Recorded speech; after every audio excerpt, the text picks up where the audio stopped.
எல்லோருக்கும் வணக்கம். Welcome to my channel Mrs நோயிட்டால். ஸோ ஆல்ரெடி நீங்கள் பார்த்துருப்பீங்க என்னோட பிளானர் 2024 ஜூலை மந்த்து எப்படி நான் பிளான் பண்ணியிருக்கேன் அப்படிங்கிறத இன்றைக்கி வீடியோவில் பார்க்க போகிறோம். ஃபர்ஸ்ட் வந்து என்னென்ன ஸ்டிக்கர்ஸ் எல்லாம் தேவைப்படுது அப்படின்னு சொல்லிட்டு எல்லா ஸ்டிக்கர்ஸையும் எடுத்து ரெடி பண்ணி வச்சுட்டேன். இது வந்து ரீசெண்டாக ஆட் பண்ண ஸ்டிக்கர் கலெக்ஷன்ஸ். இது பழசு இருந்தது. இது எல்லாத்தையும் வச்சு டெக்கரேட் பண்ணலாம் அப்படிங்கிறத என்னோட பிளான்.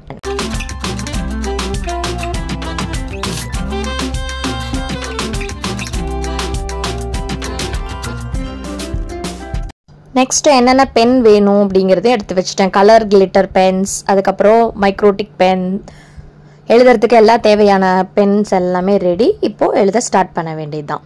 ஸோ ஃபர்ஸ்ட் என்ன அப்படின்னு பார்த்தீங்க அப்படின்னா, ஜூலை மந்த்துங்கிறது இந்த சைடு வச்சுருக்கேன், இந்த சைடு குவார்ட்டர்லி பிளானிங் பண்ணியிருக்கேன். அதாவது நம்ம 3 மந்த்துக்கு ஒன் தடவை திருப்பி நம்ம ரிவ்யூ பண்ணுற மாதிரியும் இருக்கும், நம்ம கோலை நோக்கி நம்ம போகிறோமான்னு செக் பண்ணுற மாதிரியும் இருக்கும். அதுக்காக தான் குவார்ட்டர்லி பிளானிங். இது வந்து நமக்கு ரீசெட் பண்ணுறதுக்கான ஒரு சான்ஸ். ஏன்னா இயர் பிகினிங்கில் ஒன்று பிளான் பண்ணியிருப்போம், அதுக்கு அடுத்து வேறு ஏதாவது நம்ம பிளான் பண்ணணும்னு நினச்சி மாற்றணும் அப்படின்னா இந்த குவார்ட்டர்லி பிளானிங்கில் கூட நம்ம வேணும்னா மாற்றிக்கலாம். ஸோ நெக்ஸ்ட் பார்த்தீங்கன்னா இங்கே ஒரு கோட் எழுதிட்டு word of the month, intention of the month, அப்புறம் அஃபர்மேஷன் கோட்ஸ் அதெல்லாமே எழுதி பிளான் பண்ணி இந்த சைடில் வச்சுட்டேன் நான். ஸோ நெக்ஸ்ட் என்ன பார்த்தீங்க அப்படின்னா அந்த நம்ம மந்த் பிளானர் தான். ஆஸ் யூஷுவல் எப்பயும் ஃபாலோ பண்ணுற மாதிரி மந்த் பிளானர் போட்டாச்சு. இங்கே டேட்ஸ் டு ரிமெம்பர், நோட்ஸ் அப்படிங்கிறதெல்லாம் மிக்ஸ் பண்ணி போட்டு வச்சுட்டேன். இதுமே தான் ஸ்டிக்கர்ஸ் ஒட்டி ரெடி பண்ணி பண்ணணும். அடுத்தது பார்த்தீங்கன்னா மந்த்லி கோல்ஸ். மந்த்துக்கு 3 இம்பார்ட்டண்ட்டாக கோலை பிரிக்கிற மாதிரி. அடுத்து பார்த்தீங்க அப்படின்னா மாஸ்டர் டு டூ லிஸ்ட். அதில் ஒர்க், பர்சனல், செல்ஃப் கேர் அப்படின்னு 2 மட்டும் போட்டிருக்கோம்.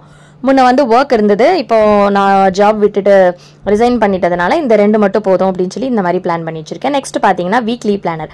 இந்த மந்த்துக்கு வந்து 5 வீக்ஸ் இருக்குது ஜூலைக்கு. ஸோ 5 வீக்லி பிளானர்ஸ் மட்டும் நான் செட் பண்ணி ரெடி பண்ணி வச்சுட்டேன் இங்கே.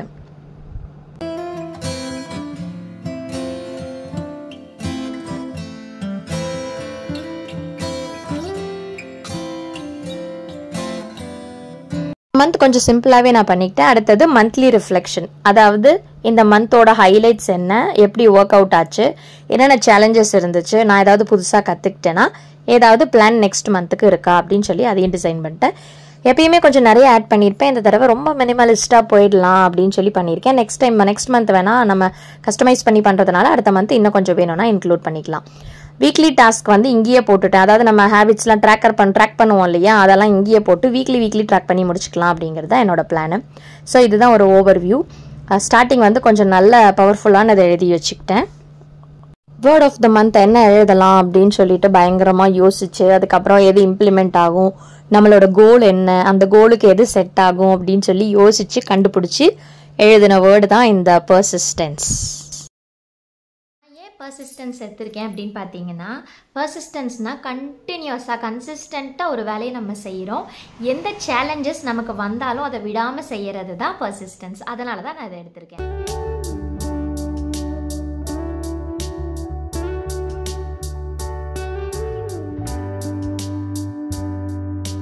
இன்டென்ஷன் என்னன்னு பார்த்தீங்க அப்படின்னா, எந்த சேலஞ்சஸ் நிறைய வரும் ஒரு விஷயம் நம்ம பண்ணணும்னாவே அதை எப்படி ஓவர் கம் பண்ணலாம், அந்த அப்டிகல்ஸ் எல்லாம் எப்படி தாண்டி நம்ம வரலாம் அப்படிங்கிறத இந்த தடவை எடுத்திருக்கேன். நம்மளோட கோலை நோக்கியே இருக்கணும். ஸோ என்னோட இந்த மந்தோட வேர்டே வந்து பர்சிஸ்டன்ஸ் அப்படிங்கிறது விடாமுயற்சி விஸ்வரூப வெற்றிமாங்கல்லே அந்த மாதிரி தான். ஸோ அதை ஓரியன்டாகவே என்னோட இன்டென்ஷன் இருக்கணுங்கிறதுனால இது எழுதியிருக்கேன். சேலஞ்சஸ் எல்லாம் ஓவர் கம் பண்ணிவிட்டு என்னோட கோலை நோக்கி போகிறது, கண்டிப்பாக போகிறது மட்டும் இல்லை அதை அச்சீவ் பண்ணுறது கூட தான் அப்படின்னு சொல்லிட்டு.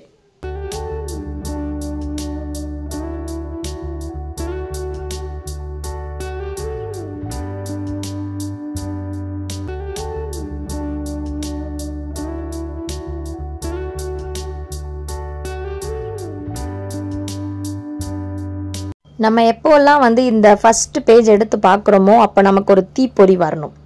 அதுக்காக தான் யோசிச்சு இவ்வளோ மெனக்கெட்டு என்னென்ன தேவையோ அதெல்லாமே எழுதி வச்சுட்டேன். இந்த அஃபர்மேஷன்ஸ் எல்லாமே எனக்கு ரொம்ப பிடிச்சிருந்துச்சு. நெட்டில் சர்ச் பண்ணி தான் எழுதினேன். ஸோ நான் பார்த்த என்னோட வேர்ட் ஆஃப் த மந்த் பார்த்தீங்கன்னா பர்சிஸ்டன்ஸ். ஸோ அதுக்கேற்ற மாதிரி ஒரு கோட் தேடினேன்.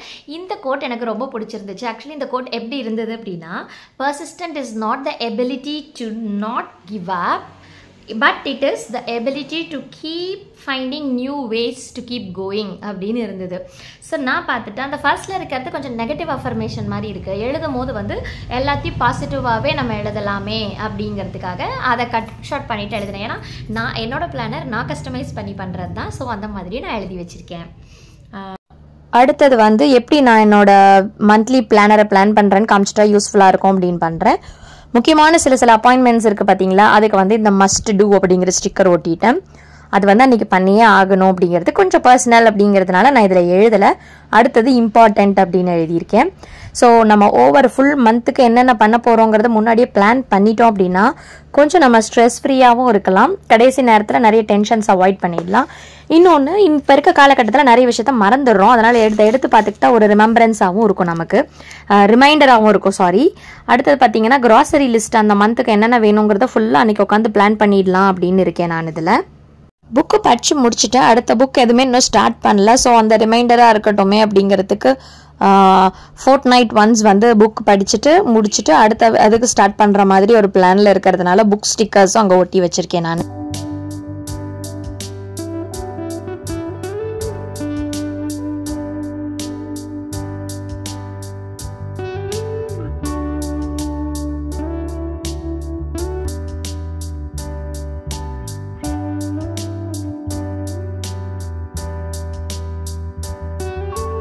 நான் என்னோட டிராயிங், அதாவது இந்த போர்ட்ரேட் வரைஞ்சிட்டு இருந்தேன் இல்லையா, அதை ஸ்டார்ட் பண்ணணுங்கிற பிளான் இருக்கேன். அதுக்காக வென்ஸ்டே இதை ஒட்டி வச்சிருக்கேன். 10th அன்னைக்கு கண்டிப்பாக ஸ்டார்ட் பண்ணிடணும்னு. எல்லாம் ரெடியாக இருக்குது, பட் ஸ்டார்ட் பண்ணுறதுக்கு ஒரு மோட்டிவேஷன் இல்லை. ஸோ இதை பார்த்துட்டு ஸ்டார்ட் பண்ணிடலாம் அப்படின்னு அதையும் பிளான் பண்ணி வச்சுட்டேன். என்னோட இதில் பல இது கற்றுக்குறோம், பட் அதெல்லாம் விட்டுடுறோம். ஸோ கடைசியில் பார்த்தீங்கன்னா அந்த சாட்டர்டே சண்டே வர மாதிரி வீக்கெண்டை பிளான் பண்ணிவிட்டு சம்ச்சுவஸாக சூப்பராக ஒரு மீல் ரெடி பண்ணலாம், 3 வேளையும் நல்லா சாப்பிட்ற மாதிரி பண்ணலாம் அப்படின்னு சொல்லி பிளான் பண்ணியிருக்கேன். ஒரு விருந்து மாதிரி, ஃபீஸ்ட் மாதிரி ரெடி பண்ணணும் அப்படிங்கிறதுக்காக. ஏன்னா மந்த் எண்டு பக்கமாக கொஞ்சம் நல்லா இது பண்ணலாமே, இவ்வளோ கஷ்டப்பட்டு உழைக்கிறதே நம்ம சாப்பிட்றதுக்கு தானே அப்படின்னு சொல்லிட்டு அந்த பிளானும் நான் ரெடி பண்ணி இங்கே வச்சுருக்கேன் எல்லாத்தையுமே. இமெயில்ஸ் டீக்ளட்டர் பண்ணுறதுக்குமே அங்கே 25-26 வந்து ஒரு நோட் மாதிரி போட்டாச்சு. இனிமேல் எழுத வேண்டியது தான் பாக்கி, என்னென்ன பண்ணணும் அப்படின்னு சொல்லிட்டு. ஒரு சில விஷயங்கள் வந்து நம்ம நோட் பண்ணி ஆகணும் இல்லையா. அப்போ ஸ்டிக்கர் மட்டும் ஒட்டினா நல்லா இருக்காது, கொஞ்சம் கலராக இருந்தால் நல்லா இருக்கும்னு அப்படி எழுதியும் வச்சுக்கிட்டேன். Start read new book, start reading new book. பெருசாக எழுத முடியல அந்த பாக்ஸில், அதனால் ஸ்டார்ட் நியூ புக்னு எழுதியாச்சு. க்ராசரி லிஸ்ட் அப்படின்னு சொல்லிட்டு எழுதி முடிச்சாச்சு. அடுத்தது பார்த்தீங்க அப்படின்னா திருப்பி அதே தான், ஸ்டார்ட் நியூ புக். இந்த மாதிரி விஷயங்கள் ஒரு சில இது வேறு கலர்லையும் இன்னொரு இது வேறு கலர்லையும் எழுதலாமே அப்படிங்கிற ஒரு பிளானில் பண்ணியிருக்கேன். அடுத்து பார்த்தீங்கன்னா ஸ்டார்ட் போர்ட்ரேட், பென்சில் போர்ட்ரேட் வரைகிறத வந்து ஸ்டார்ட் போர்ட்ரேட் அப்படின்னு சொல்லி நோட் பண்ணி வச்சுருக்கேன். அதுக்கப்புறமா அந்த மஸ்ட் டூ இம்பார்ட்டன்ட்லி என்ன அப்படிங்கிறத நான் எழுதிடுவேன். இந்த இதில் டீக்ளட்டர் இமெயில்ஸ் அப்படின்னு போட்டுக்குவேன். நம்ம வீட்டை எப்படி மாதம் இல்லை வீக்லி க்ளீன் பண்ணுறோமோ அதே மாதிரி நம்ம டிஜிட்டல் ஸ்பேஸையும் க்ளீன் பண்ணி ஆகணுங்க. ஏகப்பட்ட மெயில்ஸ் இருக்குது என்னோட இன்பாக்ஸில், அதெல்லாம் க்ளீன் பண்ணணும். அடுத்தது பார்த்தீங்கன்னா டெலிஷியஸ் மீல் அப்படின்னு சொல்லிட்டு பிளான் பண்ணி ஒன்று எழுதிக்கிறேன். இங்கே எப்பயுமே நல்லா சாப்பிடுவோம், இன்னும் கொஞ்சம் ஸ்பெஷலாக ஆட் பண்ணி எல்லாமே நல்லா சாப்பிட்லாமே அப்படின்னு சொல்லி போட்டிருக்கேன். அடுத்தது வந்து என்னோட யூடியூபோட பிளான்ஸ் அந்த மாதிரி இருக்க எல்லாத்தையுமே பிளான் பண்ணி வச்சுக்கலாம். ஸோ அதுக்குன்னு தனியாக ஒரு பிளானர் வச்சுருக்கேன் நான். பட் இதில் வந்து இது என் மெயின் பிளானர் அப்படிங்கிறதுனால இதில் வந்து குட்டி குட்டியாக என்னென்ன பண்ணணும் அப்படிங்கிறத நோட் பண்ணிக்கிட்டேன். எல்லா விஷயமே ஸ்டிக்கர் பண்ணணும் எழுதணும் அப்படின்னு அவசியம் இல்லை. நமக்கு பிடிச்சிருந்ததுன்னா நம்ம இந்த மாதிரி டிராயிங் கூட பண்ணிக்கலாம். கொஞ்சம் அவசரமாக பண்ணதில் வந்து ரொம்ப கிளியராக வரல, பட் இட்ஸ் ஓகே. இங்கே ஒரு ஸ்டிக்கர் ஒட்டினதுனால அதுவும் எனக்கு இடம் பத்தலை. ரொம்ப கலர்ஃபுல்லாக இருந்ததுன்னு வைங்களேன். நம்மளோட பிளானர் பார்க்கறதுக்கு ஆசமாக இருக்கும், ஒரு இன்ட்ரெஸ்ட் வரும், நல்லா இருக்கும். நீங்கள் ரொம்ப எஸ்தட்டிக்கான பர்சனாக இருக்கீங்க அப்படின்னா இந்த மாதிரி கலர் பண்ணி ஃபில் பண்ணிக்கணும். இதே மாதிரி தான் பண்ணணுங்கிறது அவசியம் இல்லை. எல்லாத்துலேயுமே ஸ்டிக்கர் ஒட்டாமல் இந்த மாதிரி கலரிங் பண்ணாமல் நம்ம கையிலேயே அப்படியே பிளாக் பென்சில்ஸ் வச்சு இல்லை பிளாக் ப்ளூ என்ன கிடைக்குதோ அதை வச்சுட்டு கூட நம்ம ஹிண்ட் மாதிரி எழுதிட்டும் போடலாம், தப்பு கிடையாது. இது பர்சன் டு பர்சன் டிஃபர் ஆகும். இந்த மாதிரி இருந்தால் பார்த்தா எனக்கு ப்ளீஸிங்காக இருக்கும் அப்படிங்கிறதுக்காக தான் நான் இந்த மாதிரி பண்ணிட்டுருக்கேன். எடிட்டிங் பண்ணுறதுக்கெல்லாம் தேவையான சாஃப்ட்வேர்ஸ் எல்லாம் நிறையா இருக்குது இல்லையா, அதெல்லாம் வந்து புதுசாக கற்றுக்கலாம் அப்படிங்கிற பிளானு. இன்னொன்று காலேஜ் படிக்கும் போது நிறைய புக்ஸ் வாங்கி வச்சுருந்தேன் இல்லையா, அதெல்லாம் கிடச்சிச்சு புக்கு வீட்டை க்ளீன் பண்ணும்போது. ஸோ சாஃப்ட்வேர் புதுசாக லேர்ன் பண்ணிக்கலாம் அப்படிங்கிறதுக்காக இதையும் எழுதிக்கிட்டேன். என்னென்ன தேவையோ அது எல்லாத்தையுமே நான் பிளான் பண்ணிப்பேன்.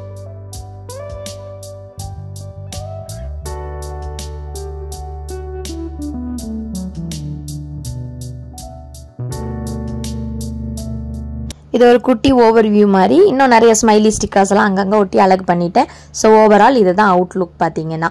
குவார்ட்டர்லி பிளானிங்கில் என்ன இருக்க போகுது, நெக்ஸ்ட் மந்த் இது மாதிரி மினிமலிஸ்டிக்காகவும் பண்ணலாம். ஆல்ரெடி என்னோட பழைய வீடியோஸ் நிறைய பார்த்தீங்கன்னா இன்னும் நிறைய பேஜஸ் இன்க்ளூட் பண்ணி யூஸ் பண்ணிட்டு இருந்தேன். அந்த மாதிரி வேணா பண்ணிக்கலாம்.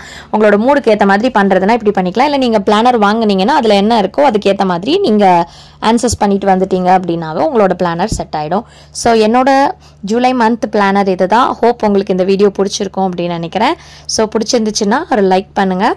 ஸோ என்னோட சேனலுக்கு சப்ஸ்கிரைப் பண்ணிடுங்க.